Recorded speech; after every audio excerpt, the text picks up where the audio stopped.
Bismillahirrahmanirrahim. Assalamualaikum warahmatullahi wabarakatuh.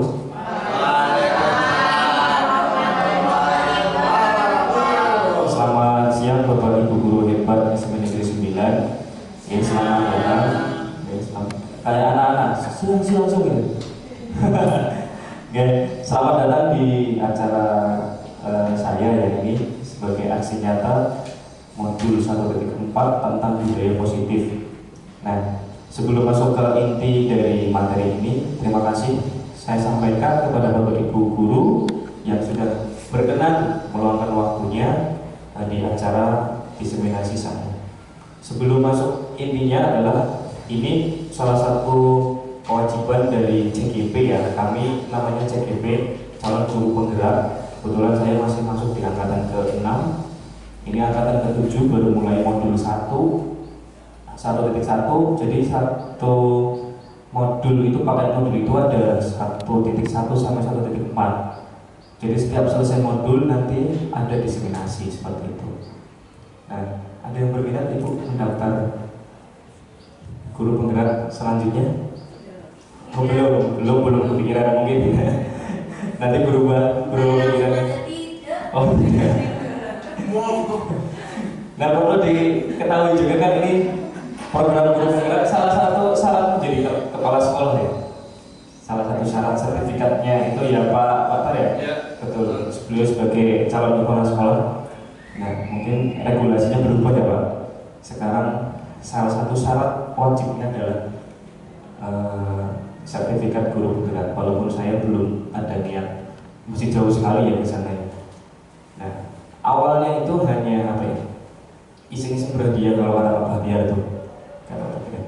Kalau kata Pak Bahtiar disuruh kalau saya iseng-iseng. Waktu itu saya daftar masuk di SMP 1, statusnya masih DPT Bu, masih honorer. Jadi waktu itu Bu Lisa kepala sekolah saya menunjuknya PNS semua, karena kedepannya kan dicalonkan menjadi calon kepala sekolah hanya PNS yang dimajukan dari 10 atau berapa saya lupa jumlah pastinya. Saya yang honorer sendiri waktu itu. Pengalaman mengajarnya baru 5 tahun karena syaratnya minimal adalah 5 tahun aktif di CPKB. Seperti itu. Saya buka CPKB ternyata boleh atau lolos persyaratan minimal bekerja selama 5 tahun. Akhirnya saya iseng daftar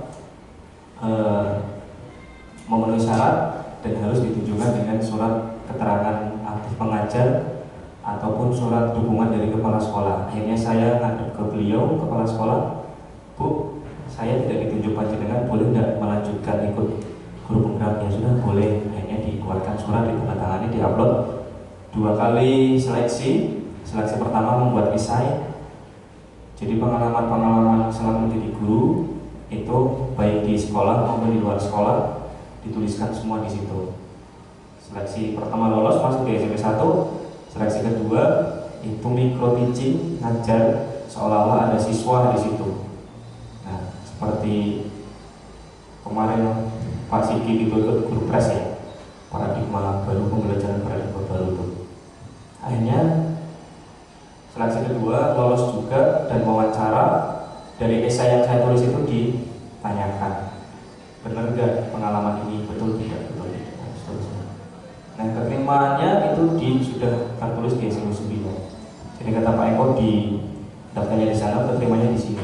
Akhirnya pengibasannya di sini. Terima kasih sekali Bapak Ibu sudah support saya dan Pak Bahtiar di SMP 9.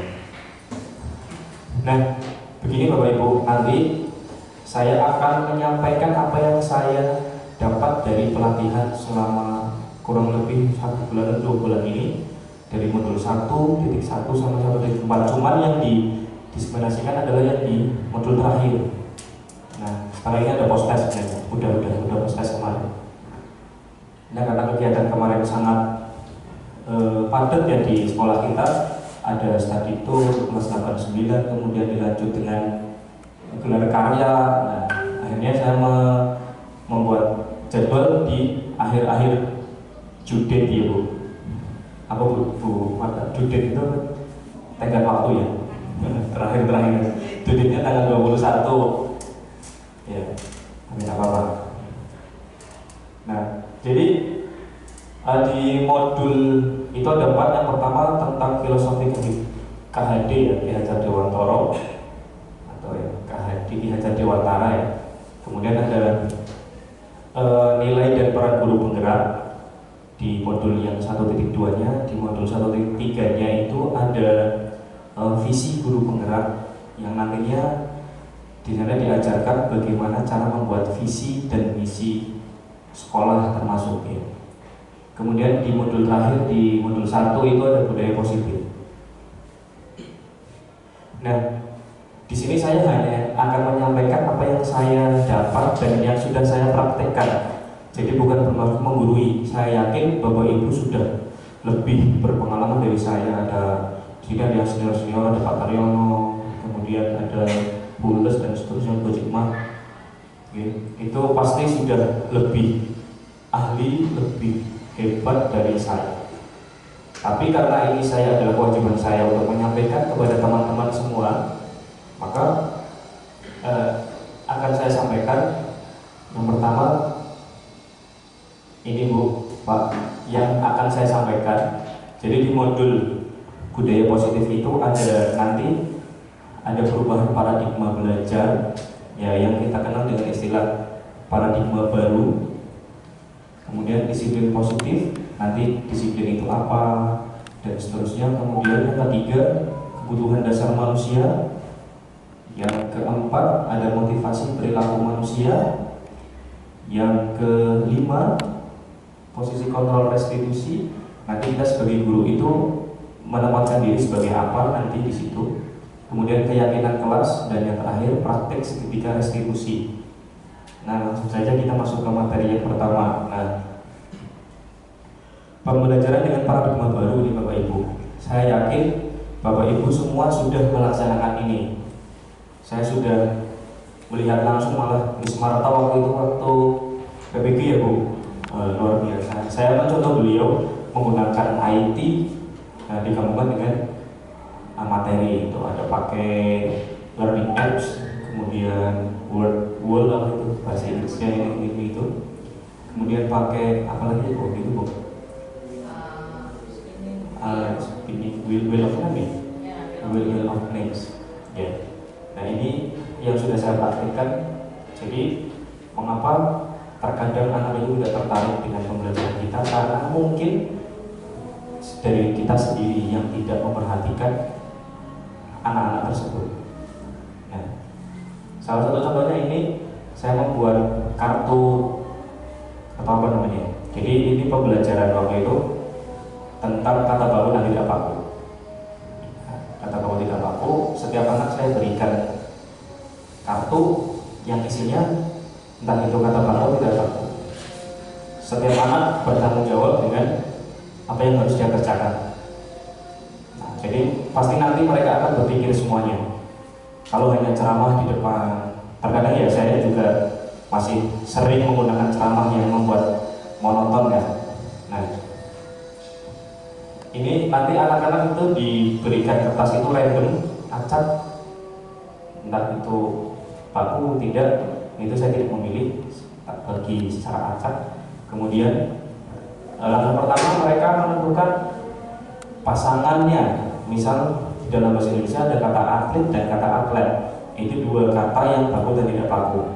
Langkah pertama mereka harus menemukan pasangannya. Berarti atlet dengan atlet. Nanti pertama kali coba tunjukkan ke teman-teman kalian apa yang kata yang kalian dapat. Nanti kan teman-teman tahu nih, aku dapatnya ini. Itu temanku nanti pasangannya. Match namanya. Nah, akhirnya anak ini akan mengakomodasi anak-anak yang suka gerak Bu. Jadi profil belajarnya itu adalah kinestetiknya. Anak kita kan rata-rata itu ya sering lari-lari itu kan. Nah, ini saya buat. Akhirnya langkah keduanya baru mereka mikirnya apa?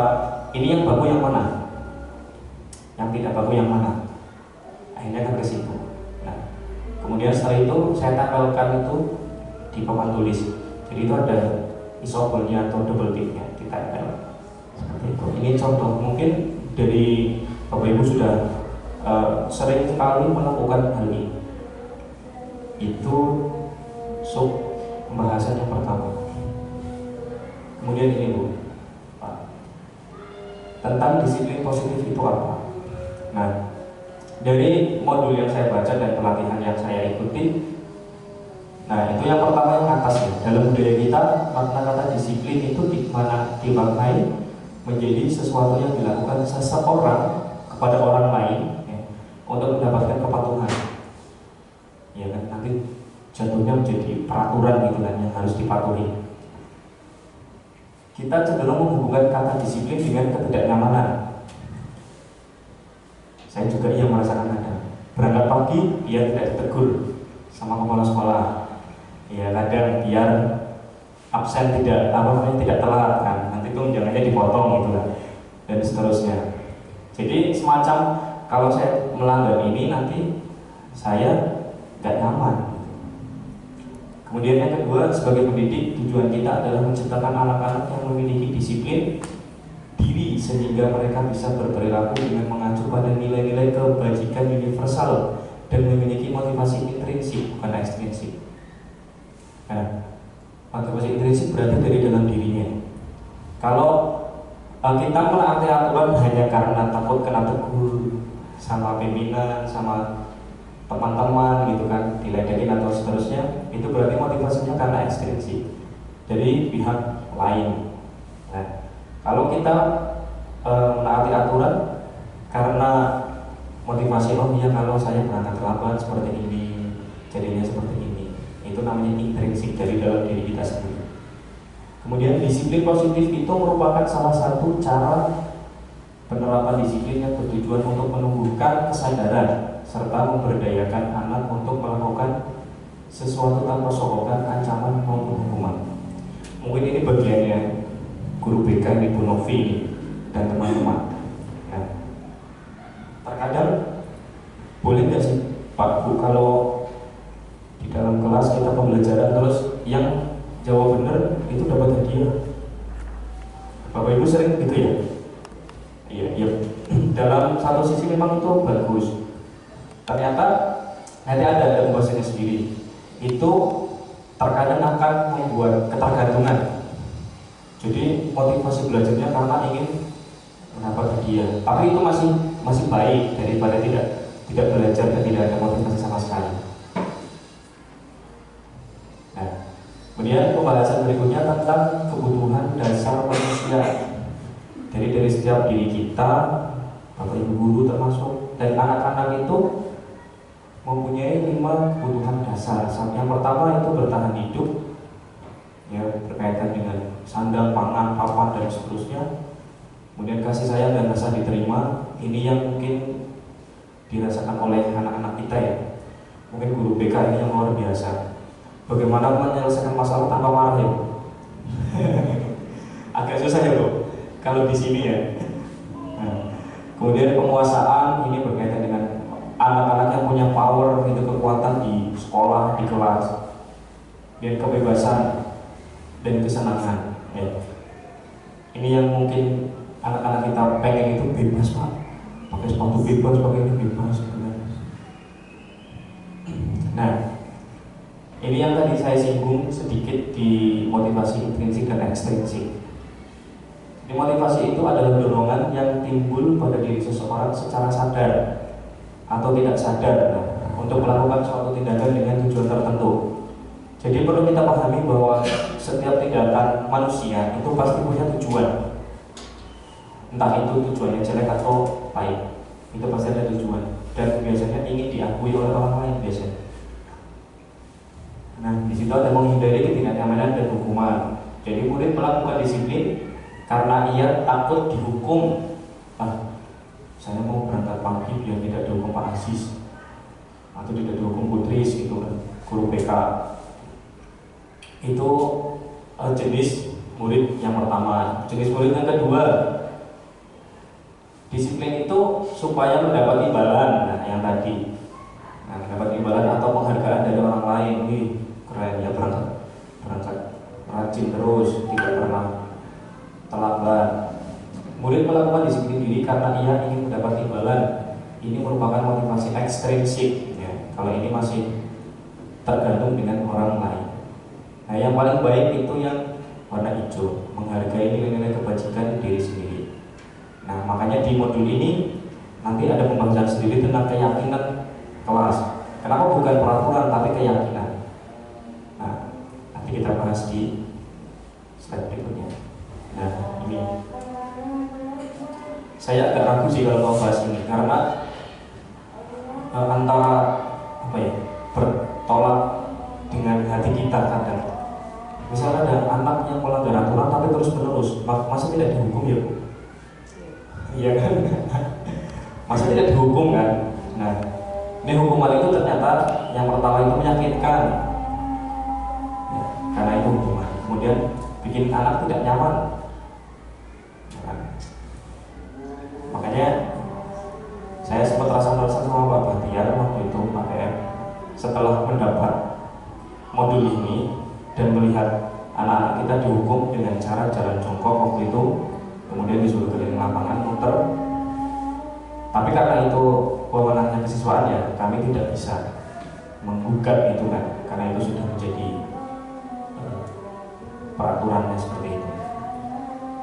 Dan yang namanya hukuman pasti boleh takut mau melanggar itu jelas takut.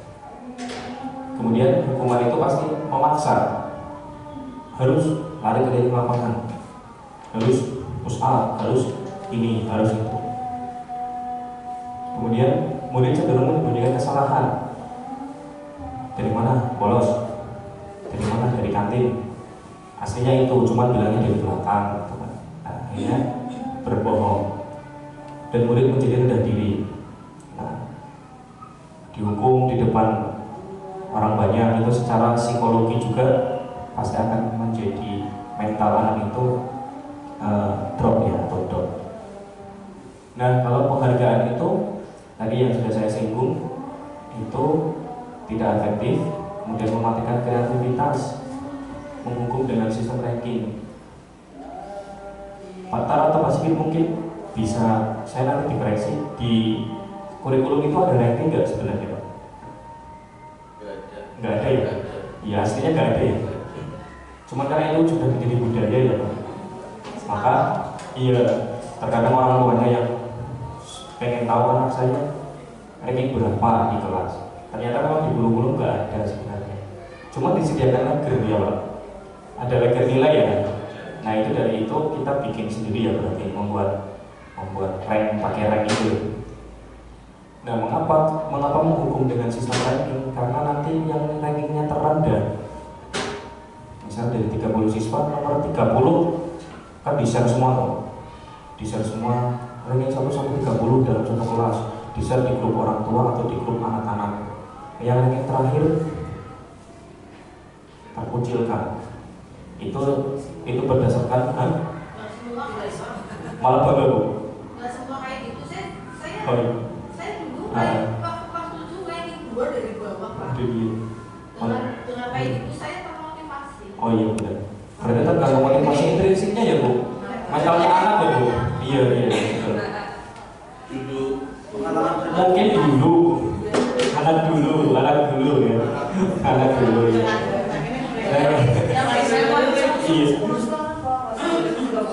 Iya. 10 besar ya, pernah semua ya, iya makanya. Misalnya 28 per 30, oh berarti aku Pengen 28 dari 30. Betul. Nah, ya kalau anak tersebut malah menjadikan motivasi bagus. Cuman anak sekarang kan kodrat alamnya dan kodrat samanya beda ya Bu. Manja, iya.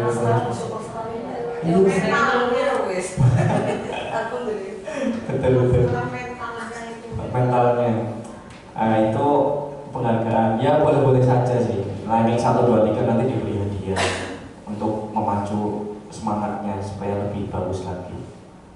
Nah, merambah sangat menghargai dirinya. Merusak hubungan ini yang paling berat. Duh kamu ulang aja turun aku terus ya, tapi ranking 1 gitu. Merusak persahabatan. Iya kan gitu Bu. Saya juga pernah mengalaminya di SMA gitu kan. Terkenal lumayan lah di kelas, tapi nilainya lebih rendah daripada yang contekin gitu kan. Mungkin nyontek itu sudah ada dari kita ya Bu dulu Bu. Cuma tuh belajar nyonteknya itu loh. Iya,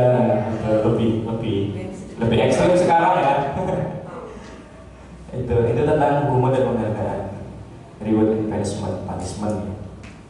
Nah, kemudian ini yang ditekankan di modul budaya positif ini adalah tentang konsekuensi dan restitusi. Apa nanti bedanya dengan hukuman ya? Kalau hukuman cenderung tidak ada korelasinya dengan pelanggaran yang dilakukan. Terlambat 10 menit hukumannya lari keliling lapangan 10 kali kan gak semprot.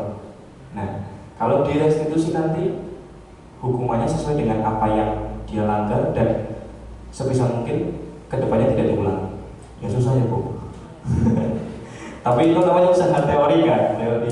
Konsekuensi itu pemakaiannya jangka pendek, kemudian perlu monitoring berkelanjutan, stimulus respon, murid menghormati peraturan, kehilangan waktu untuk merenungi kesalahan. Jadi ketika anak berangkat, waktu itu saya ditampilkan permasalahan di diskusi, ada anak yang peraturannya pakai sepatu hitam, tetapi dia pakai sepatu warna selain hitam karena gugup berangkat ke sekolah. Solusinya bagaimana? Secara aturan kalau kita menegakkan konsekuensi, maka anak itu tidak boleh memakai sepatu tersebut karena aturannya harus memakai warna hitam. Nah, padahal ada solusi, telepon orang tuanya suruh membawakan ke sekolah, itu kan bisa juga. Nah, kalau restitusi itu, nah, murid bertanggung jawab untuk perilakunya, fokus pada pemecahan masalah jangka panjang. Nanti kalau di praktiknya itu anak dipanggil face to face nanti ada di videonya. Murid menghormati dirinya sendiri dan orang lain. Nah, teori kontrol ini dirinya memegang kontrol sepenuhnya. Murid bersemangat memperbaiki kesalahannya. Nah, ini yang paling penting di nomor terakhir. Nah, restitusi itu apa? Mungkin ada yang sudah pernah mendengar ya, kalau di PMM ada ya Bu? Ada ya restitusi ya? Mungkin ini bukan hal yang asing lah ya. Restitusi itu proses menciptakan kondisi bagi murid untuk memperbaiki kurang satu berarti kesalahan mereka sehingga mereka bisa kembali pada kelompok mereka dengan karakter yang lebih kuat. Nah, jadi setelah melakukan pelanggaran, anak itu tidak merasa bersalah, kemudian tidak merasa bersalah yang maksudnya yang berlebihan. Dia mengakui dia salah, tapi kedepannya dia tidak terbayang-bayang dengan apa yang dia lakukan pada saat itu. Nah, ciri-cirinya bukan menebus kesalahan, tetapi belajar dari kesalahan. Nanti prakteknya ada di videonya saya sama Hisam, artisnya. Memperbaiki hubungan, tawaran bukan paksaan. Nah, berarti nomor 3 itu ini tawaran bukan mutlak ya. Harus pakai hasilnya. Setiap anak pasti penanganannya berbeda-beda. Menuntut untuk melihat ke dalam diri, mencari kebutuhan dasar yang mendasari tindakan. Kenapa kamu terlambat? Alasannya apa? Nah, seperti itu. Fokus pada karakter, bukan tindakan muatan, dan fokus pada solusi. Nah, jadi restitusi itu pada solusinya. Nah, ini bedanya. Siswa tidak mengerjakan PR, mana yang sering kita lakukan? Biasanya menghukumi. Kalau tidak mengerjakan PR biasanya konsekuensi ya Bu, konsekuensi ya.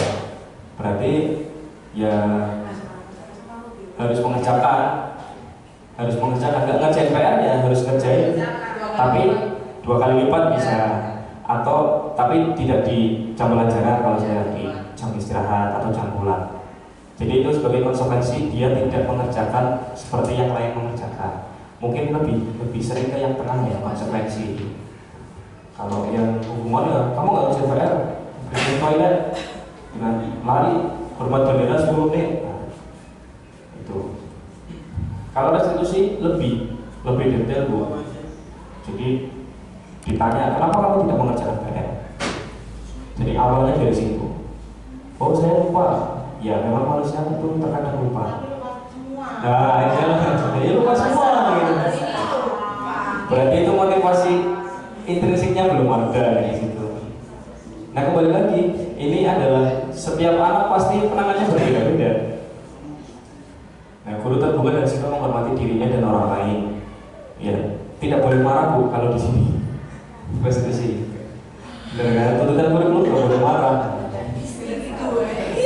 Pak, ada yang pernah tanya, Mas, kamu kenapa kalau PN mengerjakan lebih baik jujur Bu? Gimana daripada saya nyontek? Ayo itu. Saya tanya, kalau kamu berpikir seperti itu berarti kamu nggak ada usaha untuk mengerjakan PR Mas. Dia baru diam. Artinya setelah dikalik lagi dari rasa tanggung jawabnya itu kan berarti dia merasa kalau saya tidak merasa bertanggung jawab seperti itu. Dan biasanya tuh anak-anak itu juga sih yang seperti itu. Jadi sudah berusaha ke restitusi tapi mentoknya memang belum ada semacam keyakinan dari si anak itu sendiri. Dan banyak Bu. Ya, 1-2 orang. 1-2 anak ya. Ya, itu sharing yang baik lah ya. Ya, mungkin sama Bapak Ibu guru yang lain juga merasakan itu juga ya pasti. Oke. Nah ini Bu, jadi kita sebagai pendidik itu ada posisi kontrolnya ya. Yang pertama sebagai penghukum, yang kedua sebagai pembuat sampai salah, kemudian yang ketiga sebagai teman, pemantau dan manajer. Nah, apa saja sih yang dimaksud? Nah ini penjelasannya di sini Bu. Ada yang gimana Pak ini? Gimana Pak ini? Mungkin sebagian udah. Salam bahagia Ibu dan Bapak guru hebat. Dalam penerapan disiplin positif restitusi, salah satu program yang dikembangkan adalah 5 posisi kontrol. 5 posisi kontrol dalam restitusi adalah proses perjalanan seorang pendidik agar dapat mengenali dirinya. Pada video kali ini, kita akan membahas tentang 5 posisi kontrol yang dikembangkan oleh Diane Gosser dan contoh penerapannya.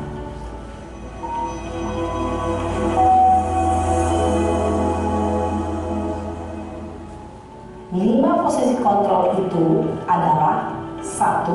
Posisi penghukum. 2. Posisi pembuat merasa bersalah. 3. Posisi teman. 4. Posisi pemantau atau monitor, dan 5. Posisi manajer. Untuk lebih memahami kelima posisi tersebut, mari kita saksikan kasus Naren yang terlambat hadir 20 menit di sekolah dan melihat bagaimana kelima posisi kontrol dalam menghadapi masalah tersebut.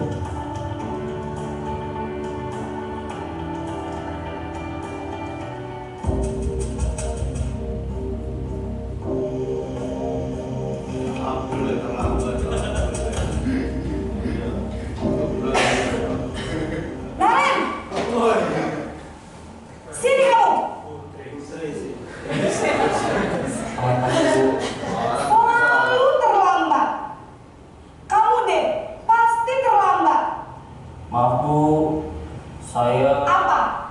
Apa coba? Alasan kamu apa lagi? Kapan sih kamu tidak terlambat? Malas sekali ya kamu jadi anak. Saya... Dasar pemalas. Gak kapok-kapok sih kamu. Sudah berapa kali terlambat?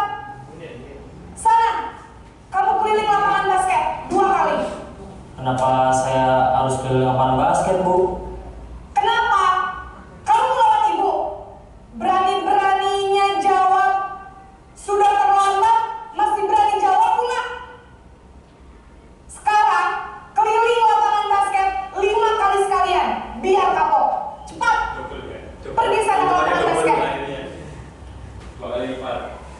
Posisi penghukum biasanya berbicara dengan nada tinggi, menghardik, menunjuk-nunjuk, menyakiti, dan menyindir. Hukuman bisa berupa fisik maupun psikis.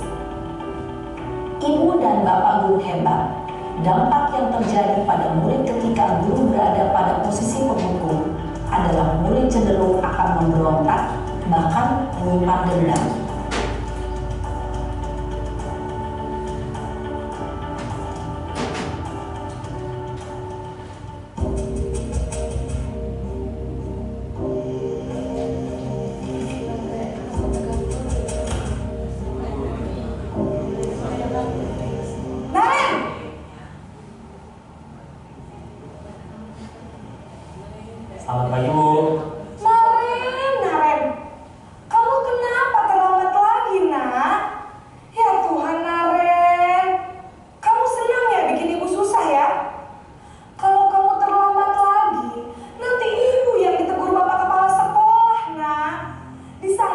tidak bisa membina kamu.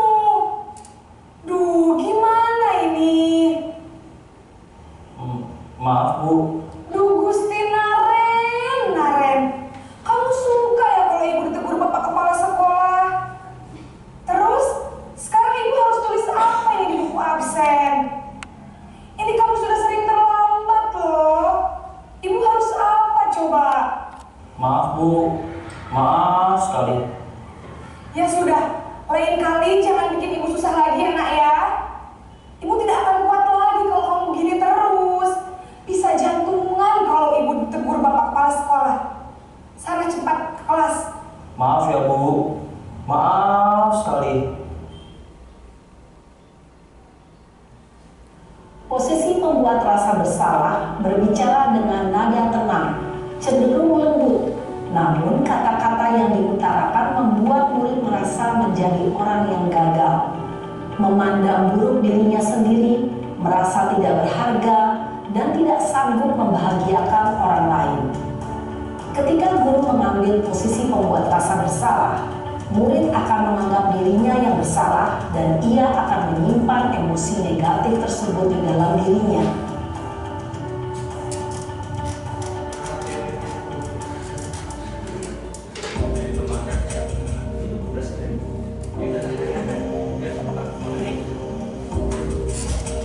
Honorer tuh beli loh ya. 5 action sih. Naren! Ya berjudul lagu ini. Selamat pagi Bu. Wah, sudah jam berapa ini nak? Terlambat lagi ya sayang. Iya Bu. Habis ibu saya lupa membangunkan saya Bu. Kamu malah menyalahkan ibu kamu. Kamu bukannya anak yang larinya paling kencang. Kok terlambat sih? Iya Bu. Saya memang terlambat bangun tadi. Jadi biarpun saya lari kencang, tetap gak kekejar Bu. Ya sudah sana. Nanti lain kali larinya lebih kencang lagi ya. Biar gak terlambat lagi. Bikin seneng ibu. Demi ibu. Bisa kan? Bisa lah Bu. Ya sudah sana masuk kelas. Ibu beresin urusan absen kamu. Kamu ini ada-ada saja. Dalam posisi teman, guru berbicara dengan nada suara ramah, akrab, cenderung bersenda gurau untuk menjaga suasana yang santai. Murid akan merasa senang, aman, dan akrab dengan guru. Identitas yang tercipta adalah identitas sukses atau berhasil. Memang di Namun, ini ingat, karena ini masih dorongan eksternal, maka ada faktor ketergantungan dari murid kepada orang tertentu. Di sini, guru absennya, sehingga di lain waktu, murid bisa berperilaku baik, namun hanya kepada orang-orang tertentu saja.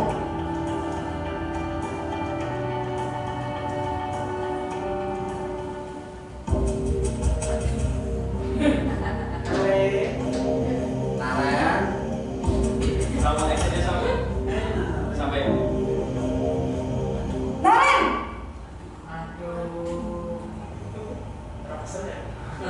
Selamat pagi Bu. Naren, apa peraturan sekolah kita tentang jam berapa kita harus masuk sekolah, nak? Kita harus di sekolah jam 7 Bu. Iya betul, sekarang sudah jam 7.20. Naren sudah tahu konsekuensinya jika terlambat hadir. Paham Bu. Saya harus tinggal kelas pas jam istirahat selama 20 menit. Iya benar, konsekuensinya demikian. Jadi nanti jam 9.30 pas istirahat, kamu harus tinggal di kelas. Kerjakan tugas tambahan untuk ketertinggalan kamu, ya. Baik Bu. Posisi pemantau mengandalkan penghitungan atau data untuk mengontrol murid. Guru mengarahkan murid berdasarkan peraturan dan konsekuensi. Seorang pemantau menunjukkan bahasa tubuh dan ekspresi wajah yang datar dan cenderung formal. Yang paling dibutuhkan yang manajer.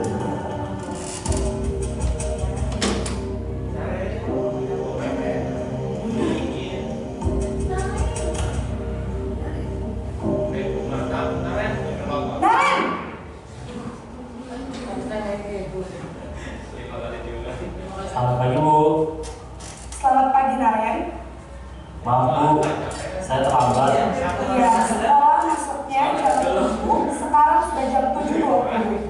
Jadi sekarang bagaimana ini, Naren? Maaf Bu, saya lupa setel alarm saya semalam. Baiklah, menurut kamu, keyakinan sekolah yang mana yang perlu kamu tingkatkan? Menghargai diri sendiri agak susah nih. Orang lain mungkin ya Bu. Setuju. Jadi, apakah Naren meyakini prinsip saling menghormati tersebut? Iya Bu, saya meyakininya. Apakah Naren bersedia memperbaiki masalah keterlambatan ini? Bersedia Bu. Bagaimana kamu akan perbaiki masalah keterlambatan ini? Saya akan coba untuk tidak lupa menyetel alarm saya Bu. Baik, kalau Naren lupa menyetel alarm di rumah, ada orang yang kira-kira bisa bantu mengingatkan tidak? Ada Bu, kakak saya, Kak Emma. Ada lagi selain Kak Emma? Selain Kak Emma, ada ibu saya. Baik, jadi yang mengingatkan Naren adalah Kak Emma dan ibu kamu ya? Kira-kira akan mulai setel alarm kapan nih Naren? Setelah pulang sekolah, akan segera saya lakukan. Baik, jadi Naren akan setel alarm untuk bangun besok pagi dan akan diingatkan oleh kakak dan ibunda Naren ya. Ada lagi yang mungkin perlu dilakukan Naren agar tidak terlambat bangun lagi? Tidak ada Bu. Baik, Naren. Terima kasih untuk kerjasama kamu. Sekarang kamu perlu kembali ke kelas untuk belajar. Baik Bu, terima kasih. Posisi manajer adalah posisi kontrol yang disarankan untuk membimbing murid memiliki sikap disiplin yang positif, yaitu murid yang mandiri, bertanggung jawab, dan dapat memecahkan masalah. Tujuan dari posisi ini adalah agar murid dapat berefleksi atas tindakannya. Guru akan dengan tulus memberikan pertanyaan-pertanyaan bermakna, sehingga membuat murid dapat belajar dari kesalahannya dan mencari sebuah solusi untuk menyelesaikannya. Ibu dan bapak guru hebat, setelah mengamati adegan kelima posisi kontrol tadi, kira-kira posisi mana yang paling tepat? Posisi mana yang dapat menunjang motivasi intrinsik murid? Ya, tentu posisi manajer. Posisi ini memang posisi ideal seperti guru setiap pendidik. Pada posisi inilah, guru dapat menerapkan disiplin positif yang berpihak pada murid, yang memerdekakan murid. Perjalanan seorang pendidik tentunya tidak mudah untuk sampai pada posisi seorang manajer. Namun, tujuan kita pasti, yaitu menciptakan murid-murid yang mandiri, merdeka, dan bertanggung jawab. Semoga penggambaran 5 posisi kontrol yang telah diperlihatkan ini dapat menjadi ajang refleksi bagi kita semua, agar dapat terus mengasah dan menerapkan disiplin positif yang memerdekakan murid. Mari terus berlatih dan bersemangat. Selamat menerapkan. Salam dan bahagia Ibu dan Bapak Guru hebat. Ya, intinya ini teorinya ya Bapak Ibu ya. Iya, mungkin tadi Miss Marta tanya kok gak ada yang buang sampah. Itu maksudnya kira-kira ke kontrol 5 yang mana Bu? Dari 5 yang penghukum ini. Cuman yang masih tidak begitu kejam kan? Kalau disuruh bersihin musola atau kita nanti menekankannya motivasinya dapat pahala gitu kan. Membersihkan perpustakaan, membersihkan lingkungan seperti itu. Nah, selanjutnya ini tadi yang ditanyakan di posisi manajer itu ditanyakan keyakinan sekolah. Sebenarnya semacam peraturan sekolah gitu. Nah, keyakinannya itu kalau kamu datang terlambat itu seperti apa? Nah, dengan ditanya dulu. Ya mungkin agak repot kalau kakak. Nah, intinya ini, kenapa harus keyakinan? Nah, ini 2 contoh ini adalah peraturan sebenarnya. Helm itu kan peraturan kewajiban kalau ke jalan raya. Cuma kan ada keyakinan di dalamnya. Kenapa harus pakai helm? Nah, sama yang di kasus Naren itu sebenarnya sama. Kemudian kenapa harus mencuci tangan, harus pakai masker? Nah, itu juga ada keyakinan yang ditambahkan di situ. Nah, ini contoh keyakinannya: disiplin waktu, saling menjaga, kebersihan kelas, menghargai guru dan teman berbicara, saling membantu. Ini contoh, sedikit contoh. Nah, ini materi terakhir tentang restitusi. Tadi yang ditampilkan di posisi manajer Bu, dari modul 1.4 itu yang paling mungkin dapat kita bantah itu di sini ya, menangani masalah anak, kemudian tadi menggunakan posisi apa kan, mau pakai teman atau manajer atau penghukum atau apa. Nah, ini ada video lagi, nonton video aja. Nah, ini contohnya.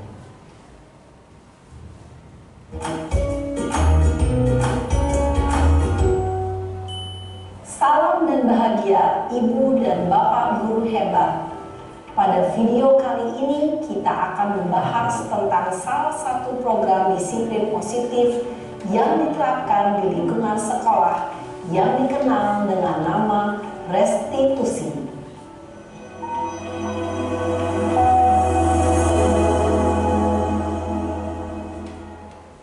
Restitusi dikembangkan oleh pakar pendidikan Diane Gosson, berlandaskan pada teori kontrol Dr. William Glasser. Segitiga restitusi adalah suatu proses dialog yang dijalankan oleh guru atau orang tua agar dapat menghasilkan murid yang mandiri dan bertanggung jawab. Pada saat guru di posisi manajer, aspek yang dikembangkan pada murid adalah motivasi intrinsik, sehingga penanaman nilai-nilai kebajikan dapat tumbuh dan berkembang menjadi suatu kebiasaan positif yang akhirnya membentuk karakter murid. Proses dialog ini terdiri dari 3 langkah yang digambarkan pada ketiga sisi pada segitiga restitusi. Sisi pertama adalah menstabilkan identitas. Sisi yang kedua adalah validasi tindakan yang salah. Dan sisi yang ketiga adalah menanyakan keyakinan. Ibu dan Bapak guru, berikut ini akan ditunjukkan bagaimana seorang guru berada dalam posisi manajer menggunakan penerapan segitiga restitusi.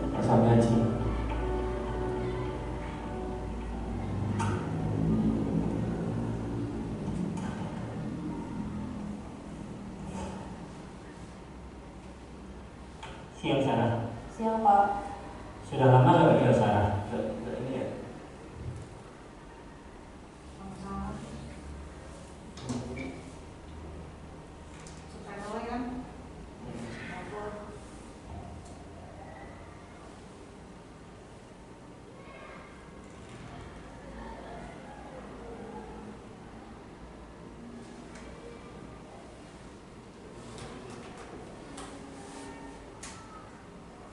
Oh ini contohnya.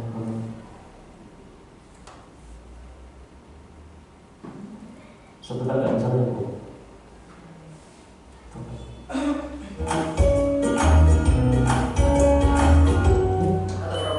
Salam dan bahagia Ibu dan Bapak guru hebat. Pada video kali ini kita akan membahas tentang salah satu program disiplin positif yang diterapkan di lingkungan sekolah yang dikenal dengan nama restitusi.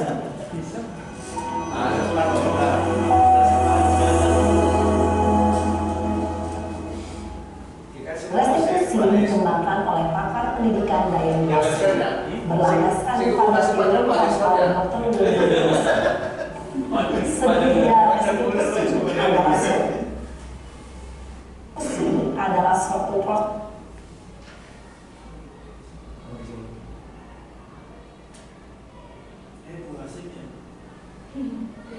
Itu beda kodum. Film kayak pasang surat.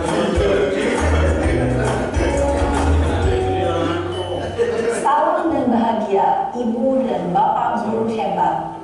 Pada video kali ini kita akan membahas tentang salah satu program disiplin positif yang diterapkan di lingkungan sekolah yang dikenal dengan nama restitusi.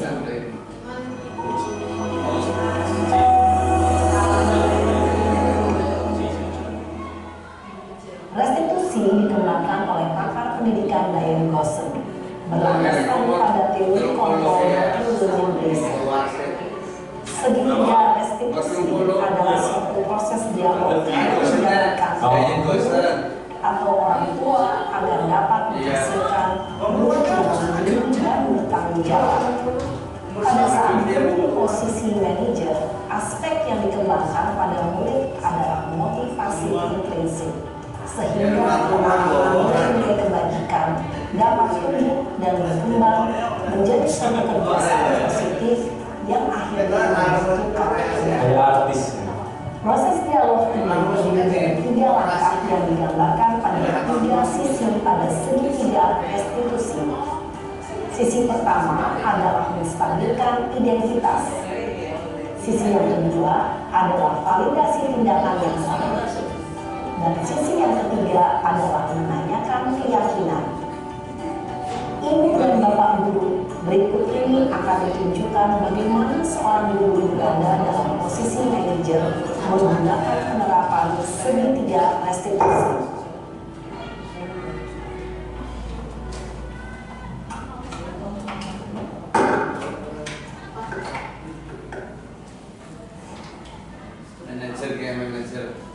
Siang Sarah. Siang Pak. Sudah lama gak ketemu Sarah? Kenapa hari ini ada di sini? Kesel Pak, kesel banget. Masa aku dikatain Pak fitnah Pak? Ya aku marah lah. Aku balik ngatain Eka di depan kelas. Kesel banget. Oh begitu. Ya pasti kamu marah dan kesal. Bapak juga akan marah apabila ada yang menuduh Bapak seperti itu. Kemudian pada saat itu kamu mau melakukan apa? Ya saya langsung ngatain Eka lah Pak. Kesel banget. Saya bentak-bentak dia depan teman-teman lain. Oh begitu.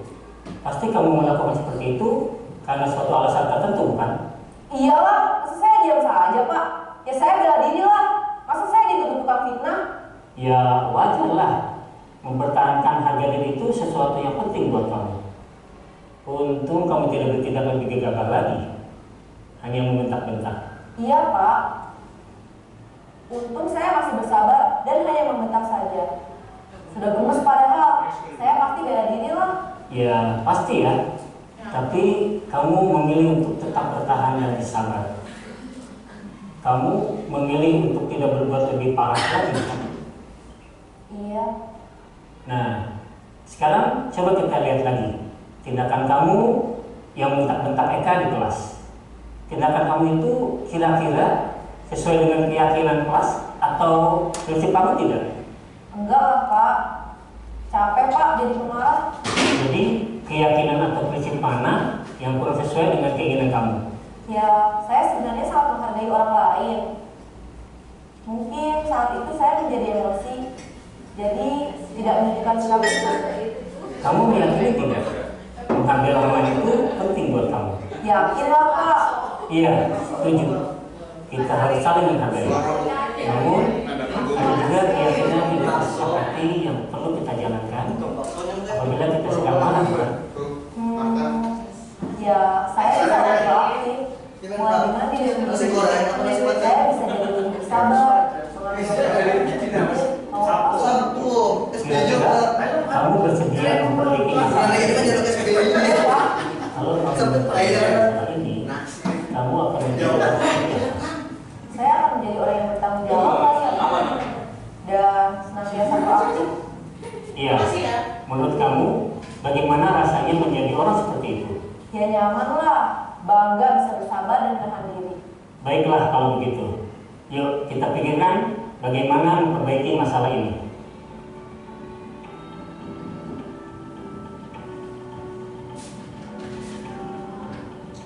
Ibu dan Bapak Guru hebat. Baru saja kita menyaksikan contoh bagaimana seorang guru berada dalam posisi manajer menggunakan penerapan segitiga restitusi. Mari kita bahas satu persatu.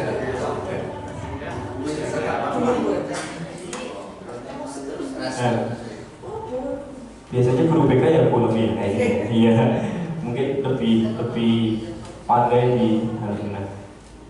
Nah, waktu itu saya syuting sama Isam ini sebagai apa ya? Sebagai tugas saja. Waktu itu tugas. Ceritanya dia ribut sama temennya. Ribut, dituduh nyuri pulsa. Apakah kamu tahu kenapa kamu tinggal di ruang guru? Saya tidak tahu Pak.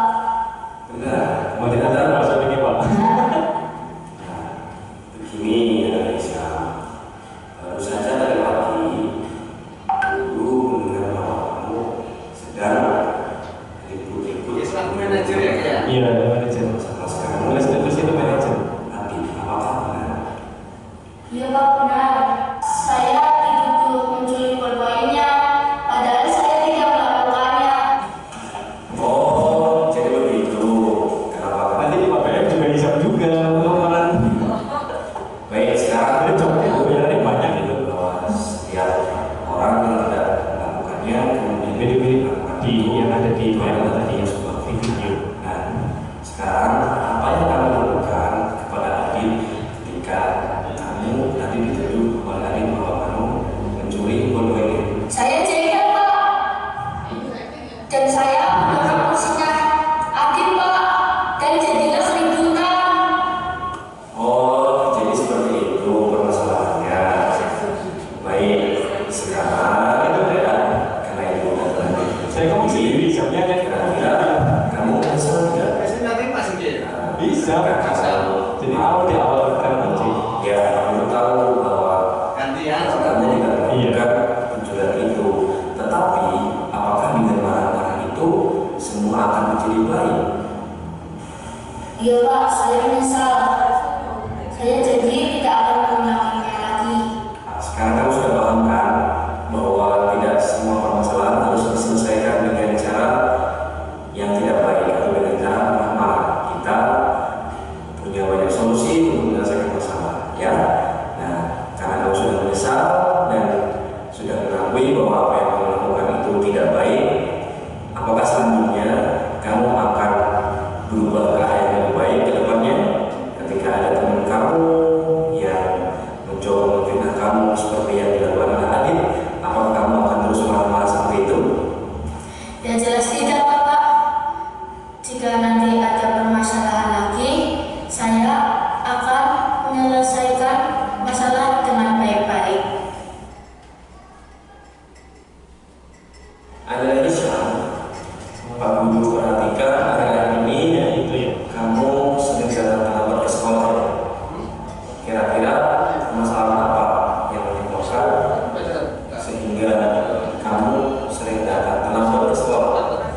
Iya Pak, baru-baru ini saya sering pakai kesiangan. Oh, jadi karena kamu kesiangan, kamu sering datang terlambat ke sekolah. Ya, tidak masalah. Karena kamu sering itu terkadang lalai. Nah, kira-kira keyakinan apa?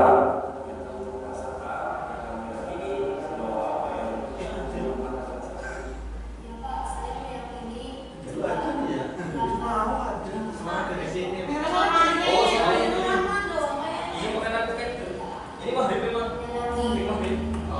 Nah, sekarang kamu sudah tahu bahwa terlambat itu perbuatan yang tidak baik. Kira-kira ke depannya supaya kamu tidak terlambat lagi, apa yang harus kamu lakukan? Ya Pak, saya tahu. Besoknya lagi saya akan bangun lebih pagi. Nah, tepat sekali. Ada lagi syarat ya. Ini syaratnya kamu harus bangun lebih pagi. Nah, apakah kamu berjanji besok lagi tidak akan telat lagi ya? Saya setuju pendapatnya Pak Guru. Jika ada permasalahan, dilakukan dengan baik-baik. Tidak ada skrip ya. Setelah ini besoknya hisap rutin lagi dengan Pak PM. Pamilnya beda. Sama. Cuman ada actionnya kalau pas sama Pak PM itu terlambat apa gitu. Nah intinya itu Bapak Ibu ini di materi terakhir ya. Terima kasih.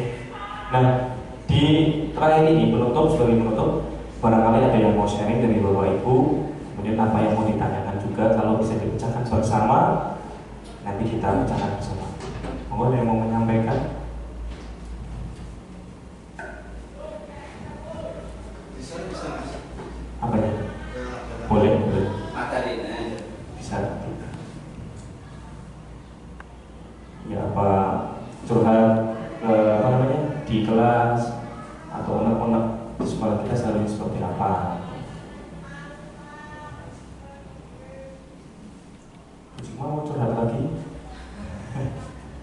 Atau mungkin ada refleksi dari apa yang saya sampaikan kira-kira apa yang perlu dikomentari? Banyak lah tentunya, ya 1 atau 2 komentar. Nanti juga dari anak juga ada di video ditampilkan. Pakar ada Pakar? Oke, monggo.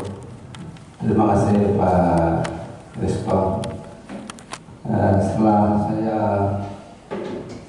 mendengarkan dari tayangan Pak Rizko, kemudian saya mengingat-ingat materi pada sebagai fasilitator sekolah ramah anak. Ini yang disampaikan Pak Rizko itu ada semua dalam sekolah ramah anak. Jadi di dalam sekolah ramah anak itu tidak ada istilah hukuman. Yang ditekan adalah pokoknya jangan sampai anak itu dihukum secara fisik jika melanggar sesuatu. Kemudian jika terlambat, harapannya ya anak itu ditanya secara face to face dengan model tadi manajer manajer dicari permasalahannya, dan kemudian kalau terlambat ya seharusnya anak itu nanti pulangnya jangan bareng. Jadi jatah belajar anak itu sama dengan yang normal. Jadi misalkan ini berlaku juga untuk guru seharusnya. Jadi supaya anak itu tidak terlambat, ya gurunya juga jangan terlambat, ya harusnya seperti itu. Jadi kenyataannya memang kayak sulit sekali dilaksanakan, Pak. Walaupun teorinya mengatakan seperti itu. Jika anak terlambat masuk, misalnya jam 7 itu jam 7.15 masuk, tapi anak baru masuk jam 7.30, nanti istilahnya anak itu harus molor. Aturannya seperti itu. Harapan dari sekolah ramah anak seperti itu. Cuma implementasinya ya agak sulit, dan guru juga kayaknya suka temen.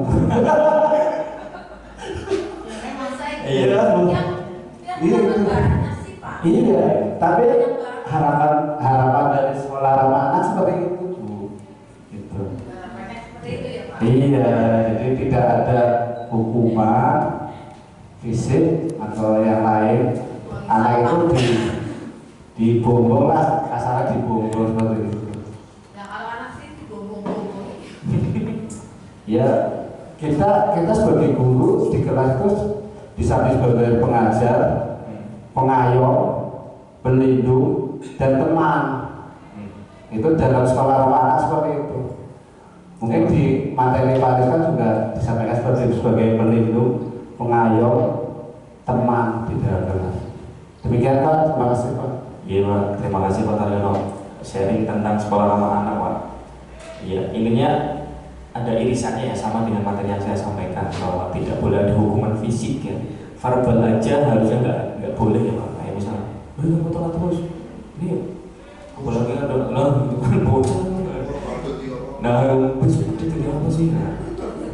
Besok mau jadi apa? Nah itu terkadang masih sering ya kita harus memang terkadang tuntutan teori dari kurikulumnya seperti itu ya Pak. Terima kasih Pak, intinya sharingnya luar biasa, menjadi apa ya juga ilmu buat saya. Terima kasih Bapak Ibu, terima kasih atas partisipasinya selama berapa tadi ya, selama pemaparan modul 1.4 ini. Dan mudah-mudahan barangkali nanti ada diseminasi lagi. Semoga saya bisa berbagi dan memberikan apa ya, ya bukan, ya ilmu lah dari orang lain kepada Bapak Ibu semuanya. Sudah Ibu, tidak ada yang mau sharing lagi Bu, plus barangkali mau ada undang-undang. Cukup ya, oke. Ya terima kasih atas waktu dan kesempatannya untuk sharing dan berbagi. Semoga dicatat oleh Allah sebagai amal baik untuk panjenengan semua. Dan jangan lupa absen dan masih lama di sana nanti. Oke, terima kasih. Saya tutup, saya akhiri. Assalamualaikum warahmatullahi wabarakatuh. See you next diseminasi. Selamat berjumpa dengan Bapak Ustaz.